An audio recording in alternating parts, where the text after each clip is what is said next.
এবার জামাইয়ের হাতে মার খেয়ে গুরুতর জখম হলেন শাশুড়ি। আশঙ্কাজনক অবস্থায় শাশুড়ি মমতাজ মিস্ত্রি ক্যানিং মহকুমা হাসপাতালে চিকিৎসাধীন। অভূতপূর্ব এই ঘটনাটি ঘটেছে সন্দেশখালীর বেড়মজুর কাঠপোল এলাকায়। স্থানীয় সূত্রে জানা গেছে, প্রায় 7 বছর আগে বেড়মজুর গ্রামের রাজিবুল লস্করের সাথে ঝুপখালীর রুবিনার বিয়ে হয়। অভিযোগ, বিয়ের পর থেকেই পণের দাবিতে স্ত্রীর ওপর অত্যাচার করত রাজিবুল এবং তার পরিবার। প্রায়শই মদ্যপ অবস্থায় স্ত্রীকে বেধড়ক মারধর করে মেরে ফেলারও হুমকি দিত।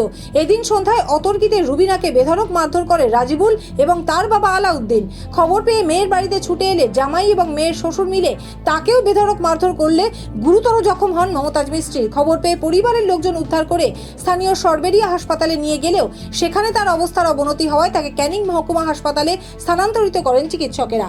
হাই ভোল্টেজ বিদ্যুতের তার ছিঁড়ে পড়ে মর্মান্তিক দুর্ঘটনা কুলতলিতে। জানা গেছে, এদিন কুলতলির চুপড়িছড়া অঞ্চলের চিন্তাহরণ বাবুর চকে 11,000 ভোল্টের বিদ্যুতের তার ছিঁড়ে পড়ে মৃত্যু হয়েছে এক ব্যক্তির। আশঙ্কাজনক 3। মৃতের নাম সুদর্শন সর্দার।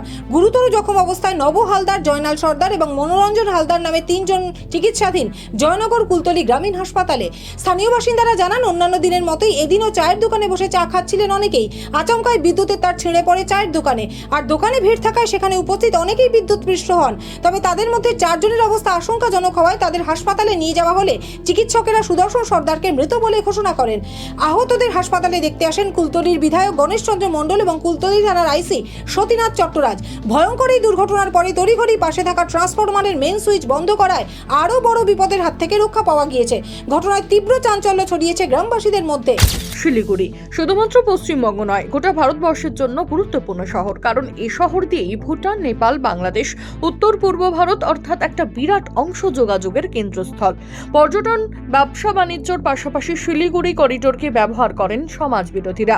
নেপালে পাচার আগে নকশালবাড়ির সাতভাইয়া টোল প্লাজা থেকে গন্ডারের সিং সহ এক পাচারকারীকে গ্রেপ্তার করল প্রশাসন। ধৃতের নাম অজিত কুমার সিং, মণিপুরের বাসিন্দা। গোপন সূত্রে খবর পেয়ে এদিন এসএসপি 41 ব্যাটালিয়ন ও টুকরিয়াঝাড় বন দপ্তর যৌথ উদ্যোগে অভিযান চালিয়ে 1.25 কেজি ওজনের গন্ডারের সিং অবশেষে পাচার হওয়ার আগে আটকাতে পারল প্রশাসন। উদ্ধার হওয়া গন্ডারের সিং পরীক্ষার জন্য জুলজিক্যাল সার্ভে অফ ইন্ডিয়াতে পাঠানো হবে। এই ঘটনার সঙ্গে আর কারা জড়িত তা জানতে শুরু হয়েছে তদন্ত।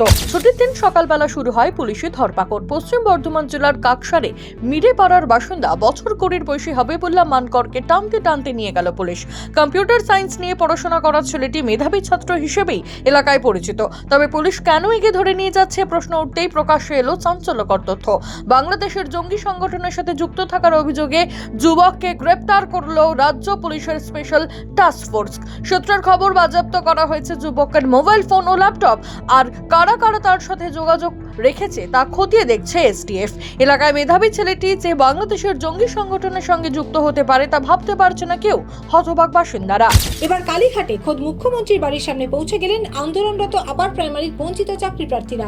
গত প্রায় 2 বছর ধরে মাতঙ্গিনী হাজরার মূর্তির সামনে শীত গ্রীষ্ম বর্ষা উপেক্ষা করেই আন্দোলন চালিয়ে যাচ্ছেন আপার প্রাইমারির বঞ্চিত চাকরি প্রার্থীরা। হয়নি কোনো সুরাহা। 2015 সালে টেট পরীক্ষা দেওয়ার পর ফল প্রকাশ হয় 2016 সালে। সে বছরেই ইন্টারভিউ প্রক্রিয়ায় অংশগ্রহণের জন্য আবেদন করা হলেও আজ পর্যন্ত ইন্টারভিউয়ের ডাক পাননি তারা। চাকরি প্রার্থীদের অভিযোগ, 2016 সালে টোটাল ভ্যাকেন্সি ছিল 14,339। 2024 সালে অর্থাৎ দীর্ঘ 10 বছরে সেই শূন্যপদ একই রয়েছে, বাড়েনি একটিও। প্রায় 2 বছর ধরে আন্দোলন করছেন তারা। এদিন ইন্টারভিউয়ের দাবিতে এবং শূন্য পদ বাড়ানোর দাবিতে অনড় আন্দোলনরত চাকরি প্রার্থীরা বাধ্য হয়ে মুখ্যমন্ত্রীর দ্বারস্থ হতে তার বাড়ির সামনে বিক্ষোভ দেখান। পরে মুখ্যমন্ত্রীর বাড়িতে যান 5 জনের প্রতিনিধি দল।